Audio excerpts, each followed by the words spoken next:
نہیں لوٹوں گا. یہ دل کی حالت تو اللہ ہی جانتا ہے نا.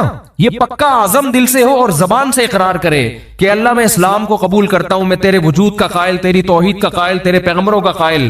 مجھے اگر رہائی مل گئی تو میں دوبارہ اس پرانی زندگی کی طرف نہیں آؤں گا. حالانکہ رہائی ملنے کا کوئی چانس نہیں ہے. قرآن سے, صحیح احادیث سے, متواتر احادیث سے اہل سنت والجماعت کا عقیدہ ہے کہ اس وقت ایک سیکنڈ کی توبہ اللہ اس کے تمام گناہوں کی دیوار کو گرا ڈالے گی. وجہ کیا ہے؟ اس نے ابھی تک آخرت دیکھی نہیں ہے. اللہ اس کو بخشنے کا بہانہ کیا تلاش کرے گا؟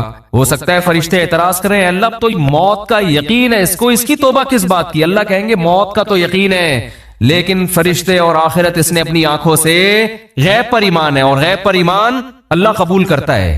بہت سے لوگ اس کنڈیشن میں بھی توبہ نہیں کرتے, بلکہ زیادہ تر تو نہیں کرتے. بہت مشکل ہے بھائی بات سمجھانا کیسے کیا زیادہ تر لوگ اس کنڈیشن میں توبہ کرتے ہیں؟ بولو, نہیں کرتے.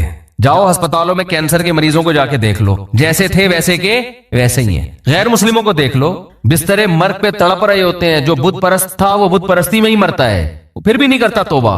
تو یہ بھی بہت 1% خوش قسمت لوگ ہوتے ہیں جو عین اس وقت میں توبہ کر لیں, ورنہ توبہ ہوتی نہیں ہے.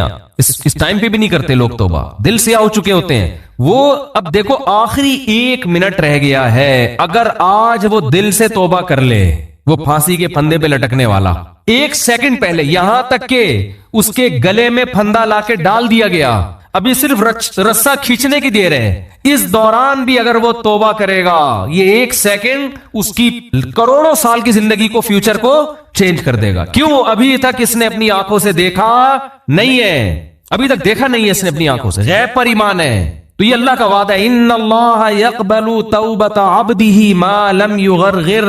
بخاری مسلم کی حدیث, نبی صلی اللہ علیہ وسلم نے فرمایا اللہ اپنے بندے کی توبہ اس وقت تک قبول کرتا ہے جب تک اس کو غرغرہ نہیں آتا. غرغرہ کا مطلب سکرات موت میں مبتلا نہیں ہو جاتا وہ.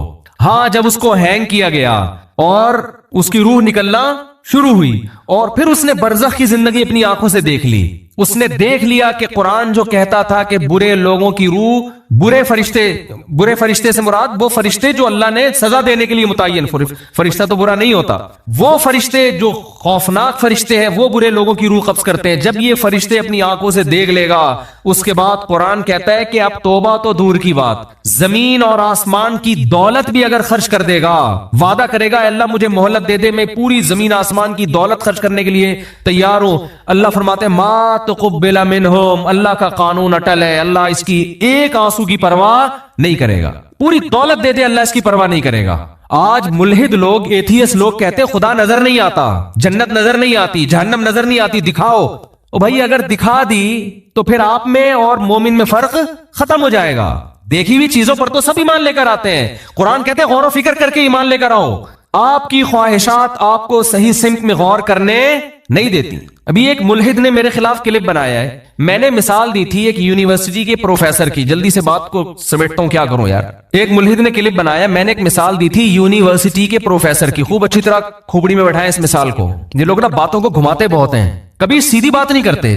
مجھ سے ایک طالب علم ملا, اسٹوڈنٹ ملا یونیورسٹی کا, اس نے کہا ہمارے ایک پروفیسر نے کہا کہ دیکھو گاڑی کے ایکسیلریٹر پہ ہم پاؤں رکھتے ہیں تو گاڑی موو کرتی ہے, بریک پہ پاؤں رکھتے ہیں تو گاڑی رکتی ہے. تو خدا کہاں ہے؟ یعنی ہر کام کرنے سے ہو رہا ہے نا. خدا تو جب ہوتا جب ایکسیلریٹر پہ پاؤں رکھو اور وہ روک دے گاڑی کو, بریک پہ پاؤں رکھو اور وہ چلا دے. تو یہ ہر کام کی ایک لاجک ہے. تو ہر کام کے پیچھے ایک سائنس ہے, ایک لاجک ہے. خدا نہیں ہے معاذ اللہ. میں نے کہا یہ مثال ہی خدا کے وجود کی سب سے بڑی دلیل ہے. گاڑی کے ایکسیلریٹر پہ جب تک پاؤں نہ رکھیں وہ چلے گی خود سے؟ بولو.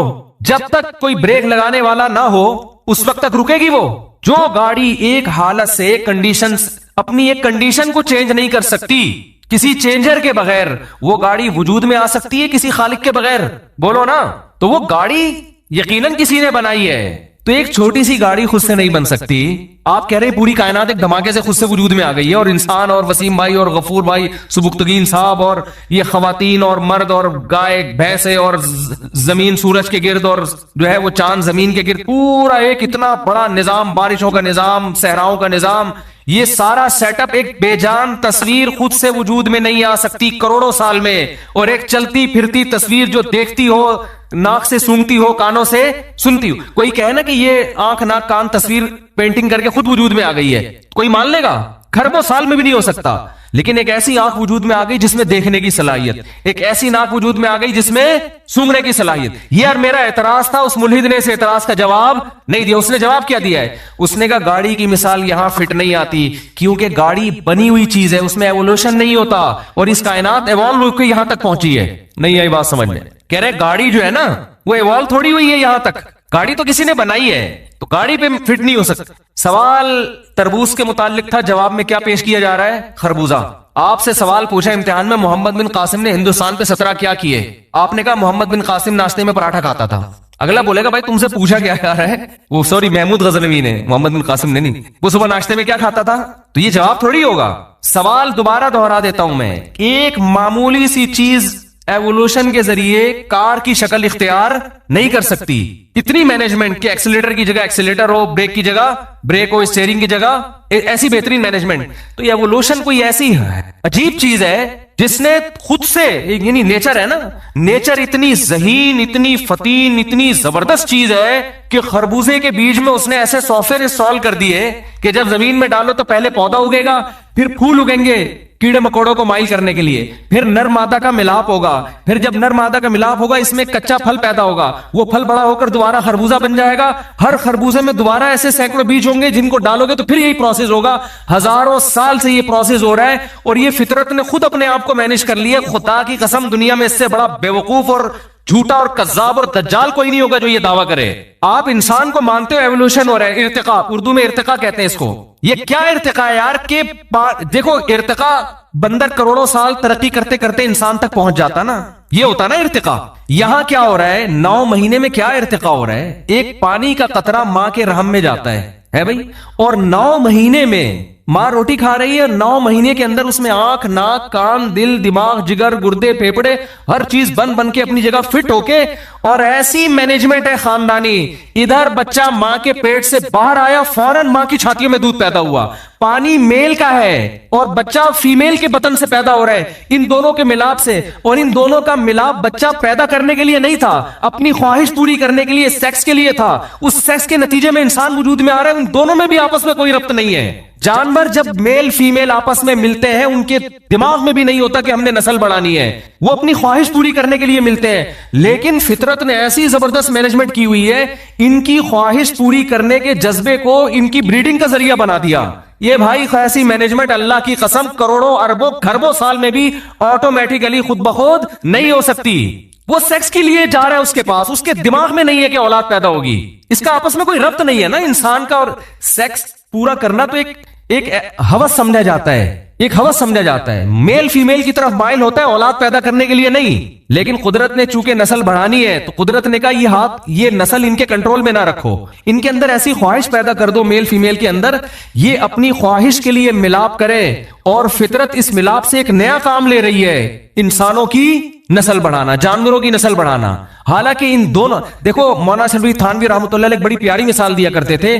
کوئی مرد اور عورت جنگل میں پیدا ہوں، یعنی کوئی بچے ہوں، ان کو جنگل میں چھوڑ کے چلے جائیں آپ، ان کو نہیں پتا ہوگا نا کہ ہم دنیا میں کیسے آئے. وہ غور کرتے رہیں گے سائنسدانوں کی طرح نا بیٹھ کے. انہیں کوئی بتائے کہ تم ایسے وجود میں آئے کہ مرد اور عورت کا ملاپ ہوا، اس میں پانی کا ایک گندا قطرہ، اور وہ قطرہ دکھا دیا جائے کہ یہ ہے. اس میں ایسے صلاحیتیں ہیں کہ یہ جب ایک خاص پروسیس کے تحت ماں کے رحم میں گزرے گا تو اس میں آنکھ، ناک، کان، دل، دماغ، جگر، تم جیسا انسان پیدا ہو جائے گا. مولانا تھانوی فرمایا کرتے تھے وہ 100 دفعہ آپ قرآن پہ ہاتھ رکھ کے قسمیں اٹھا لیں وہ اس بات کا یقین نہیں کرے. وہ کہہ رہے ہو ہی نہیں سکتا. وہ فرضی مفروضے گڑے گا، وہ کہے گا یہ نہیں ہو سکتا. جب تک وہ اپنی آنکھوں سے دیکھ نہ لے، دیکھے گا تو کہے گا کہ واقعی یہ ہوا ہے. ہم تو دیکھ رہے ہیں اپنی آنکھوں سے، اس لیے مانتے ہیں. تو کیوں خدا کے دشمن بنے ہوئے ہو بھائی؟ مان لو اس خدا نے مٹی، اور پھر دیکھو کہہ رہے کہ مٹی سے بنایا. قرآن کبھی کہتا ہے مٹی سے بنایا، کبھی کہتا ہے پانی سے بنایا. تو کہہ رہے قرآن کی آیتیں آپس میں ٹکرا رہی ہیں. قرآن ہی پڑھ لیا ہوتا تو آپ کو پتا چل جاتا. قرآن کہہ رہے سورہ حج کے پہلا رکوع، یا ایھا الناس ان کنتم فی ریب من البعث، ہے لوگوں اگر تمہیں یقین نہیں آتا نا میں مٹی کو دوبارہ کیسے انسان بناؤں گا، فإنا خلقناکم من تراب، سب سے پہلے ہم نے تمہیں مٹی سے بنایا، ثم من نطفہ، پھر اس مٹی کو نطفے میں تبدیل کر کے پھر نطفے سے بنایا، ثم من مضغہ، پھر اس نطفے کو ہم نے من علقہ خون میں تبدیل کیا، ثم من مضغہ پھر گوشت میں تبدیل کیا۔ تو قرآن کہیں کہتا ہے خون سے بنایا، قرآن کہیں کہتا ہے گوشت کے لوتھڑے سے بنایا، قرآن کہیں کہتا ہے مٹی سے بنایا۔ قرآن ان تمام اعتراضات کا ایک آیت میں جواب دے دیتا ہے کہ یہ ترتیب وار بنائے ہم نے، لیکن قرآن اصل میں جو بتانا چاہ رہا ہے، ملحد وہاں سے ایسے نظریں چرا کے بھاگتے ہیں اور ایسے نابینا بن جاتے ہیں جیسے کبوتر بلی کو دیکھ کے آنکھیں بند کر لیتا ہے۔ قرآن کہہ رہا ہے یہ سارے پروسیس ایوولوشن کا نتیجہ نہیں ہو سکتے، اتنا زبردست فطرت اپنے آپ کو مینٹین نہیں کر سکتی کہ پہلے مٹی سے منی کا قطرہ بن رہا ہے، پھر اس منی ماں کے رحم میں جا رہی ہے، وہ گوشت میں، وہ خون میں تبدیل، پھر خون گوشت میں تبدیل، پھر گوشت، اور یہ ساری ایسے، اور کوئی ایسا نہیں کہ لوتھڑا باہر آ جائے۔ جب تک ماں کے پیٹ میں خوبصورت انسان تیار نہیں ہو جاتا، انتہائی بدبودار ہوتا ہے، جب تک وہ تیار نہیں ہوتا انتہائی خوبصورت بن کے باہر نکلتا ہے، اور ادھر نکلتے ہی ماں کی چھاتیوں کے اندر خدا دودھ پیدا کر دیتا ہے۔ اے لوگوں، اگر تمہیں شک ہے خدا تمہیں مٹی میں جانے کے بعد دوبارہ کیسے زندہ کرے گا، اللہ فرماتے ہیں اپنے ماضی کی طرف دیکھو، جو اس طرح سے 9 مہینے کے اندر اتنے پروسیس سے گزار کے انسان بنا سکتا ہے ایک پانی کو، وہ اس مٹی میں جان ڈال کے تمہیں دوبارہ بھی انسان بنا سکتا ہے۔ تو سوال میرا کیا تھا اور جواب گھما دیا، اور نیچے لوگوں کے کمنٹس ہیں، ہاتھ تان کے رکھو ان مولویوں کو، کھینچ کے رکھو، اس طرح کی نا کمنٹس ہوتے ہیں لوگوں کہ یہ لوگوں کو مذہب کے نام پہ الو بنا رہے ہیں۔ مذہب نے جتنا مولویوں کو جکڑا ہے نا، اتنا آپ لوگوں کو نہیں جکڑا۔ تھوڑی دیر کے لیے اللہ نہ کرے ہم تصور کر لیں مذہب کی چادر اتار کے پھینک دیں ہم، تو ہمارے لیے بھی عیاشی کے دروازے کھلے ہوئے ہیں جیسے آپ کے لیے کھلے ہوئے ہیں۔ عیاشی پھر تو جو چاہے کرو بھائی۔ لوگ یہ تانا دیتے ہیں کہ ان مولویوں کی عزت مذہب کی وجہ سے ہو رہی ہے، اس لیے یہ مذہب کی طرف لوگوں کو لاتے ہیں۔ مذہب سے ہٹیں گے، ظاہر ہے جو لوگ ہاتھ پاؤں چوم رہے ہیں، عزت دے رہے ہیں، وہ ختم ہو جائے گی نا۔ ہدیے ملتے ہیں لوگوں کی طرف سے، نذرانے ملتے ہیں، ان دعویٰ ہے یہ، فرض کر لو ہدیے نذرانے بھی مل رہے ہیں، آپ بھی اپنے بچوں کو پھر مولوی بنا دو نا۔ ہمارے سابق صدر کو چاہیے کہ وہ اپنے بچے کو مدرسے میں داخل کر دیں، اس میں عیاشی کیا ہے، بولتے کیوں نہیں، اس میں زیادہ عیاشی ہونی چاہیے نا۔ پھر وہی مثال ہے، لوگ مجھے کہتے ہیں 4 شادیوں میں عیاشی، میں کہتا ہوں پھر کروا لو، ہمارے سابق صدر سے بولو آپ کر لو 4 شادیاں۔ عیاشی کا تو کس کو شوق نہیں ہوتا، دنیا کے ہر عیاش آدمی کو چاہیے 4 کر لے، وہ کہتا ہے نہیں، نا اس میں عیاشی، بولتے کیوں نہیں ہے۔ تو آپ ایسی عیاشی کا لیبل ہماری طرف لگا رہے ہو جو عیاشی آپ خود کرنے کے لیے تیار نہیں ہو۔ آپ کہہ رہے ہو نا کہ نبی صلی اللہ علیہ وسلم نقل کفر نباشت، 9 بیویاں رکھ کے معاذ اللہ نقل کفر عیاشی کی ہے، تو آپ 4 رکھ کے عیاشی کر لو۔ آپ تو بیوی بنانے کے لیے تیار نہیں ہوتے، آپ گرل فرینڈ پہ گزارا کرتے ہو، کیونکہ آپ کو پتا ہے کہ اسلام نے جب 4 کی اجازت دی ہے تو مرد کے ذمے اتنے خرچے ڈال دیے ہیں کہ مرد یہ کہتا ہے میں اس پوری ڈیٹیل کے ساتھ، اس نان نفقہ اٹھانے کے ساتھ میں 4 کرنے کا ارادہ نہیں کرتا، وہ نہیں اس عیاشی پہ آتا۔ اکثر یہ کام مذہبی لوگ کرتے ہیں، عیاش لوگ، شراب کباب والے یہ کام نہیں کرتے۔ اور رہا مسئلہ کہ علماء کی گاڑیوں کو دیکھتے ہیں لوگ، لینڈ کروزر میں گھوم رہے ہیں، علماء کے ماضی کو دیکھو۔ ہم جب مدرسے میں گئے نا، پہلا سال تھا ہمارا، تو عربی کی کتاب ہم پڑھ رہے تھے، اس میں بڑی زبردست بات لکھی۔ ہم بڑے علماء کو دیکھتے تھے، بڑی گاڑیاں، بڑے، اور ہم اپنی حالت دیکھتے تھے ہمارا، تو ہم نے کہا یار ہم تو پتہ نہیں فیوچر کچھ کھانے کو ملے گا کہ بھی نہیں ملے گا، کیونکہ سارے علماء کا ساتھ ایسا تھوڑی ہوتا ہے۔ تو ہمارے استاذ نے بتایا کہ جو علماء کے فیوچر کو دیکھ کے زندگی گزارے گا نا، وہ ناکام ہوگا۔ وہ کیا ہوگا؟ ان علماء کا، یعنی وہ گمراہ ہو جائے گا۔ ان علماء کا ماضی دیکھا کرو کہ انہوں نے ماضی کیسے گزارا ہے، تو جاؤ مدرسوں میں جا کے دیکھ لو، آپ بھی دیکھ لو، ہم آپ کو دکھا دیں گے کیسا ہوتا ہے۔ وہاں وہ سہولتیں نہیں ہوتی عام طور پہ جو یونیورسٹیوں میں ہے، وہاں وہ کیریئر نہیں ہوتا فیوچر کا، جو آپ کا بچہ، یقین نہ آئے نا، آپ کی بیٹی کے لیے، آپ کے بیٹے کے لیے کوئی رشتہ آئے، آپ بتاؤ کہ ہمارا بیٹا مدرسے میں پڑھ رہا ہے، آئی بات سمجھ میں؟ 100 رشتے آئیں گے، 1% چانس ہوگا کوئی ہاں کر دے، 100 میں سے 1% چانس۔ جب آپ نے بتایا نا ہمارا بیٹا کیا کرتا ہے، بولو مدرسے کے دوسرے سال میں، ابھی 6 سال اس کے باقی ہیں، یا 4 سال باقی ہیں، یا آخری سال ہے، دور حدیث کر رہا ہے، پتلی گلی سے نکلیں گے وہ۔ اور اسی شکل کا، اسی قد کاٹ کا آپ کا دوسرا بیٹا ہے جو میڈیکل کالج میں پڑھ رہا ہے، جو کمیشن آفیسر بن رہا ہے، یعنی آرمی جوائن کر رہا ہے۔ 100 میں سے 99 ہاں کریں گے، ایک بے وقوف ہوگا، لڑکی کا ابا، وہ کہے گا مجھے ایسی جگہ میں نے ڈاکٹر سے نہیں کرنی۔ تو کیریئر تو ادھر ہے میرے بھائی، یہ تو کوئی ایک آدھ مولوی ہوتا ہے بیچارہ جو، ورنہ اکثر تو ہمارے مدرسوں میں جا کے دیکھو، ہم سے زیادہ صلاحیت والے، ہم سے زیادہ علمی استعداد والے 15 20 ہزار تنخواہیں لے کے سارا دن محنت کر رہے ہیں، بچوں کو پڑھا رہے ہیں۔ زیادہ 99% تو ابھی بھی وہی ہیں، انہیں تو لوگ جانتے نہیں، ان کو ہدیے نذرانے کہاں سے دیں گے؟ تو آپ کہہ سکتے ہیں مجھ سے پھر آپ کیوں نہیں وہاں بیٹھے ہوئے؟ بھائی ہم اس لیے کہ عوام میں ہم نے بیانات شروع کر دیے تو عوام میں ہم مشہور ہو گئے، ورنہ ہمیں تو نہیں تھا کہ ہم مجھے یاد ہے جب میں مدرسے میں پڑھ رہا تھا تو ہمیں بتایا گیا تھا ملا کی دوڑ مسجد سے گھر تک، اس کے علاوہ کوئی لفٹ، ہمارے حضرت نے باقاعدہ عدم لفٹ پر بیان کیا ہے کہ یہ دماغ سے نکال دو کہ تم لوگوں کو عزت ملے گی، پیسہ ملے گا. حضرت کا پہلا بیان ہی یہی تھا، سمجھ رہے ہو؟ جب ہم مدرسے میں گئے یہ نکال دو. اور 99 کے ساتھ یہی ہوتا ہے. شاید اللہ تعالیٰ نے یہ دیکھا ہوگا کہ یہ کشتیاں جلا کے آئے. ہم تو مدرسے میں جب گئے تو ہمیں تو نہیں پتا تھا ہمارا فیوچر کیا ہوگا. ہم نے کہا یار علم حاصل کرتے ہیں، تبلیغ میں وقت لگائیں گے، دین کا کوشش کریں گے لوگوں کو دین پہ لانے کی. پیسے مل گئے ٹھیک ہے، نہیں ملے تو بھی ٹھیک ہے. یہی سوچ کے آئے تھے، وقف کر کے بس ختم، اب واپس نہیں جانا. کسی کو مل جاتے ہیں، کسی کو نہیں ملتے. کسی کا کاروبار چمک جاتا ہے، کسی کو عزت زیادہ مل جاتی ہے، اکثر کو نہیں ملتی. اکثر ہمارے مدرسوں میں جو اساتذہ اور علماء کرام ہیں 99% غریب ہیں، حالانکہ علمی استعداد ان کی بہت زیادہ اور کام دین کا بہت کر رہے ہیں. سمجھ میں آ رہی ہے بات کہ نہیں آ رہی ہے؟ تو وہ یہ سمجھتے ہیں کہ یہ مولویوں نے نا اسلام پہ لوگوں کو لا رہے تاکہ ان کی دکانیں چلی رہے ہیں. تو مولوی کو میرے بھائی آپ کی دکان سے کوئی واسطہ نہیں ہے. وہ پہلے بیچارہ آتا ہے کشتیاں جلا کے آتا ہے کہ اللہ کھلائے گا اللہ پھر. ہمارے حضرت کا پہلا بیان تھا ملا کا رزق. حضرت فرماتے ہیں رزق کی فکر چھوڑ کے دین کے کام میں لگ جاؤ اور رزق ٹکرے مارتا ہوا آئے گا. رزق ٹکرے مارتا ہوا آئے گا. اب ایسا ہی ہو رہا ہے کہ لوگ کھلا کھلا کے بھاگ رہے ہیں، ہم بکرے ہمارے پیچھے بھاگ رہے ہیں. اللہ نظر بس سے بچائے. اب ہم آگے آگے بھاگ رہے ہوتے ہیں، دمبے ہمارے پیچھے کھا لے. نہیں کھاؤں گا یار، مروں گا یار، اور بھی دنیا میں کام ہے، اور بھی دنیا میں غم ہے. ابھی ہم تھر گئے. اللہ وہاں کے جو ہمارے میزبان تھے اللہ جزائے خیر دے، ہم جب وہاں پہنچے تو انہوں نے دسترخوان لگایا. میرے ساتھ جو ساتھی گیا تھا اس نے کہا تھر بیان میں آئے گا. میں نے کہا آج تھر کا کوئی تعلق نہیں آج کے ٹاپک سے، لیکن آ گیا نا بیان میں. میں تھر سے آیا ہوں نا، کل ریگستان نہیں ہے تھر، وہاں گیا تو ہمارے ایک دوست نے کہا مفتی صاحب جمعے کے بیان میں دیکھنا تھر پہ رپورٹ آئے گی. میں نے کہا نہیں آئے گی، میرا ٹاپک ہی جمعے کا یہ نہیں ہے. اب آ گئی واقعی، اس کو صحیح کہا.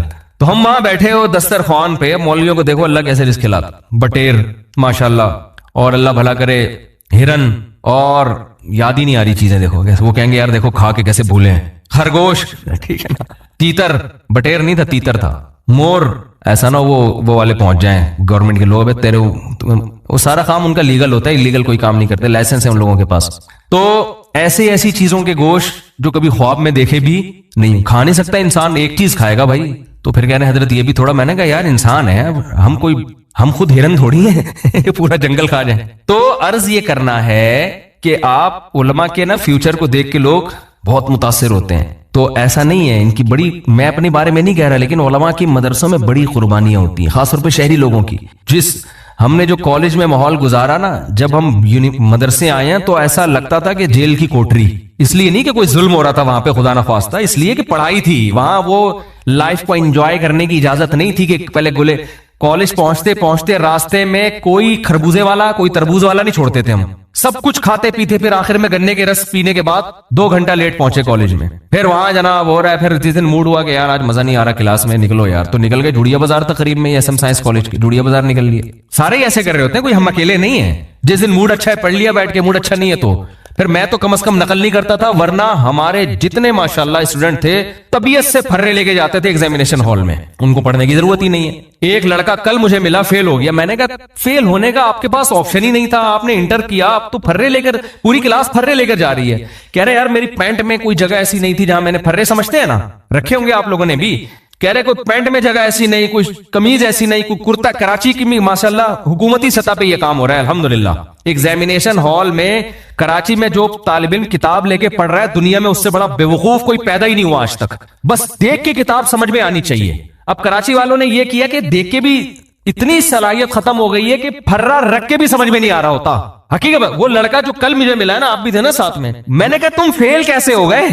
کہہ رہے کتابیں لے کے بھی گیا میں امتحان گاہ میں، پھرے بھی تھے، سب کچھ تھا. ٹیچر نے باہر نکل کے بیٹھ گیا. ٹیچر نے کہا بھائی شور نہیں مچانا، جس نے جو کرنا ہے کر لے، یہاں بیٹھ کے پیپر حل کرے، شور نہیں، آواز نہیں آنی چاہیے. اتنے الحمدللہ بھی آداب ہیں کہ شور نہیں ہونا چاہیے، چپ کر کے نقل بھی کرنی ہے، چپ کر، شور نہیں آئے. کہہ رہے وہ کرسی باہر ڈال کے بیٹھ گئے ایگزامینر. تو کہہ رہے ہم نے دبا گئے، چھاپ رہے، پھر بھی فیل ہو گیا. اتنا بھی نہیں پتا کہ یہ سوال آپ سے محمد بن قاسم کے بارے میں پوچھا ہے کہ وہ سندھ میں کم داخل ہوا، پھرے میں لکھا ہے محمد بن قاسم صبح چائے پیتے تھے. یعنی اتنی صلاحیت بھی نہیں ہے کہ یار جو سوال پوچھا جا رہا ہے یہ پھرا اسی کا ہے یا کسی اور چیز کا ہے. بس جو نکالا شاید یہی اس کا جواب ہے، وہی چھاپ کے آ گئے. یہ کام تو ملحد نے نہیں کیا یار. تو یہ ہے اٹ از کالڈ کراچی. یہاں سے سائنسدان پیدا ہوں گے عظیم. بس ختم کر رہا ہوں میں. یہاں سے کون پیدا ہوگا؟